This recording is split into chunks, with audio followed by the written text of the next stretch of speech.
ID, ladies and gentlemen, that is the topic of today. Identity as the first step to self-awareness. And so the question I want to ask you is, what is your identity? How do you identify yourself? And when was the last time you've put in detail how you identify yourself? Because if you haven't done this, then this is really limiting your capability of self-awareness. And the reason why I want to talk about this is because we talk about a lot of different ways to motivate yourself, how to be successful and what it takes and all these type of things. But the first step on such a basic level is how you truly identify yourself.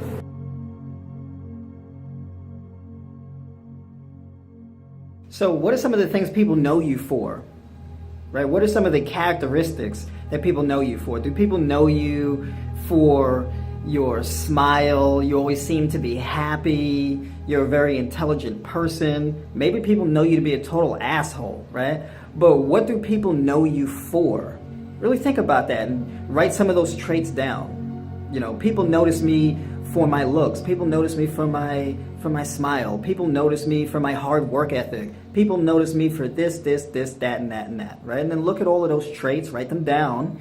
And then how many of those traits do you identify with? Do you disagree with them? Do you agree with them? Right? Do you feel as though you are just as intelligent as people think you are? Or you are as beautiful as people think you are? Right? Or do people think you're a complete asshole, but you feel as though you're a very nice person, that you're a very good person, right? And so that is going to help you really clear things up, right? Because a big part of ID, of course, is how other people see you, but is also how you see yourself. And the reason why that's so important is because if you don't know yourself, if you haven't truly identified yourself and your own traits, it is very easy to make the mistake of adopting the identity that people give you.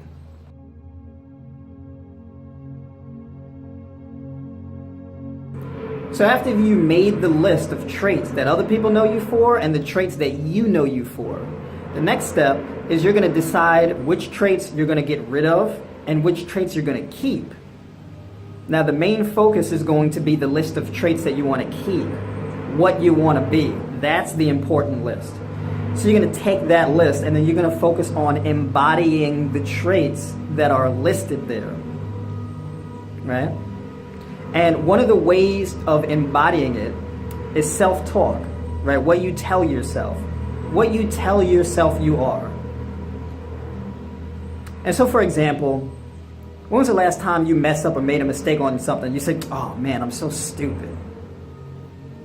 And then how many times do you do that on a weekly, daily, or even hourly basis? You know, I'm a fat piece of whatever. Well, people talk to themselves in a very negative way. Maybe you do this, maybe not to such a degree where you curse yourself out, but you may say some things about you. Oh, I'm so retarded. I'm so stupid. I'm so this and that. Oh, I look weird. Oh my God, I look terrible. I look like a mess. Oh, my face is awkward, or whatever people say. And this type of self-talk, if you say it enough, it becomes your identity. So we want to push back against that and switch gears a little bit. And one of the ways to do that is to take that list of desirable traits, the traits you want to embody, and then you're going to say that you are those things. And then you're going to be those things. You're going to work towards embodying all of those traits. And it is in your best interest to work on embodying these traits very diligently on a daily basis.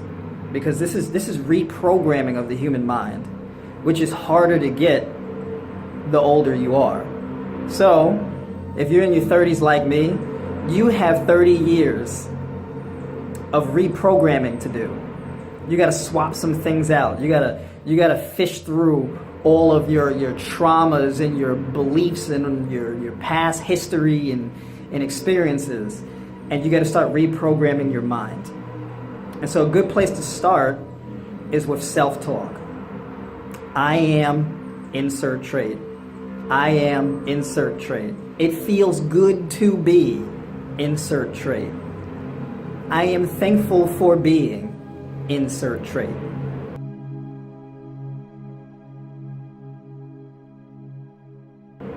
So let's talk about what we feel we deserve, what we know we deserve, what other people think we deserve.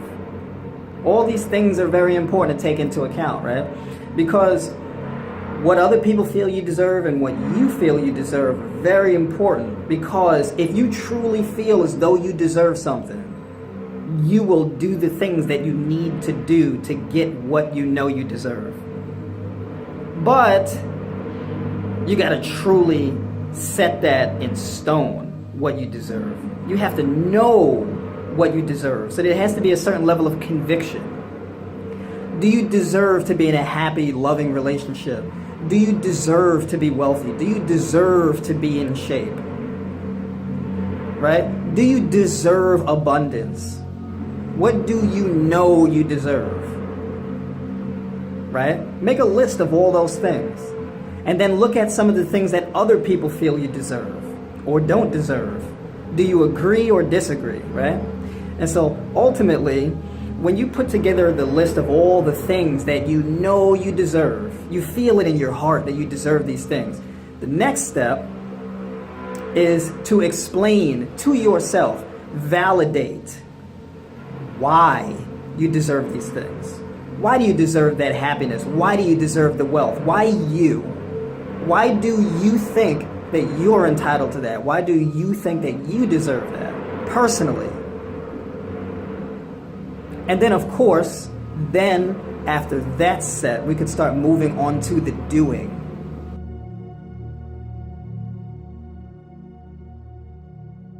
Now, I'm going to move forward, but before I do that, I just want to recap a little bit, right? Because your identity is split between two things, being and doing, right? So the traits, that list of traits, that's your being, that's who you are. But your identity is also what you do. And the doing should line up with the being. Who you are and what you do should run parallel to each other. Those things should be in sync. And if they're not, you got some decisions to make. You got some things to clarify, right?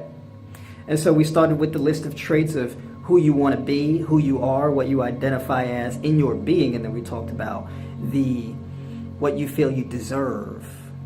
And that's that thing that you know in your heart where you deserve this thing because of who you are. But then there's what you deserve because of what you do and are willing to do.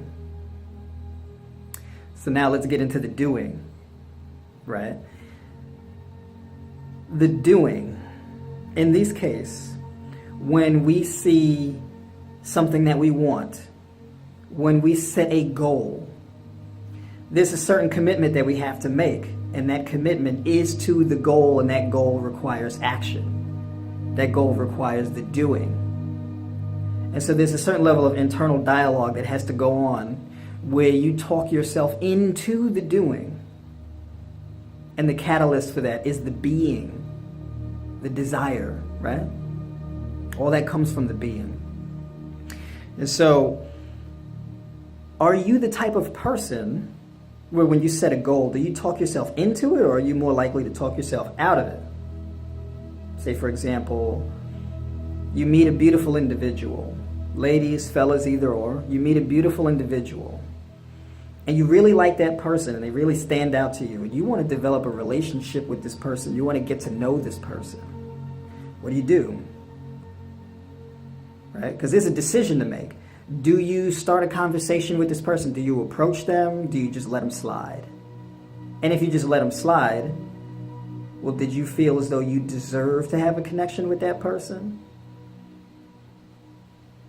Right? Did you feel as though you were good enough for that person? That you were beautiful enough? That you were intelligent enough? That you were valuable enough? Because if you truly do feel as though you are enough, if you feel as though you're more than enough, you should have no problem approaching that person.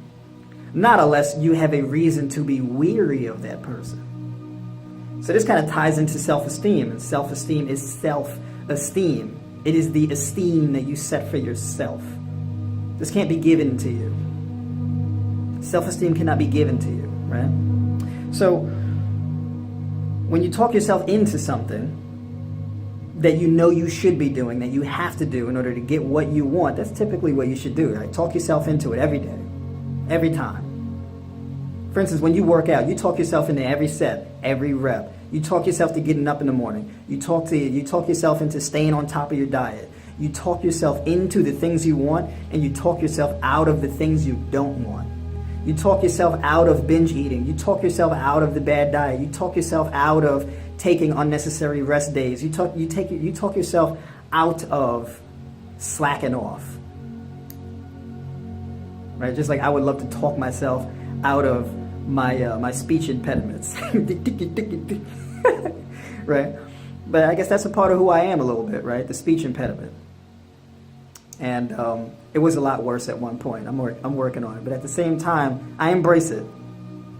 I don't speak perfectly. I don't pretend to. It's a part of who I am, and I'm willing to accept that while focusing on being a better speaker.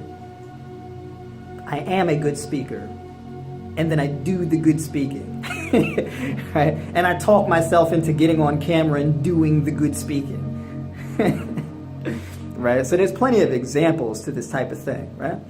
But ask yourself, right? Look at the goals you set. Look at the things you want, the desires you have. And then ask yourself, do I talk myself into the things I want more so, or do I talk myself out of them? And if I do, why do I talk myself out of them? Why am I talking myself out of the things that I want? Why am I talking myself out of doing the things that I need to do in order to get the things that I deserve that stems from who I am as a person? And answer that question. And then after that, you can get into how to turn that around.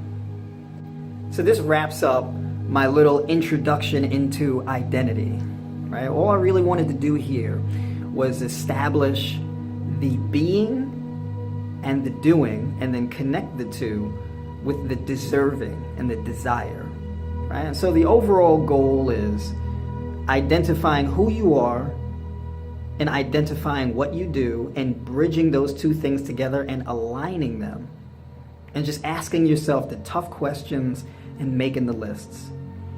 So if anything, for some of you who take this seriously, you'll make this into a little homework assignment. And feel free to reach out to me on social media, Facebook, YouTube, my blog over at tribenoir.tv, etc. And having said that, I'll talk about this subject and other subjects in later videos. So I will catch you guys then.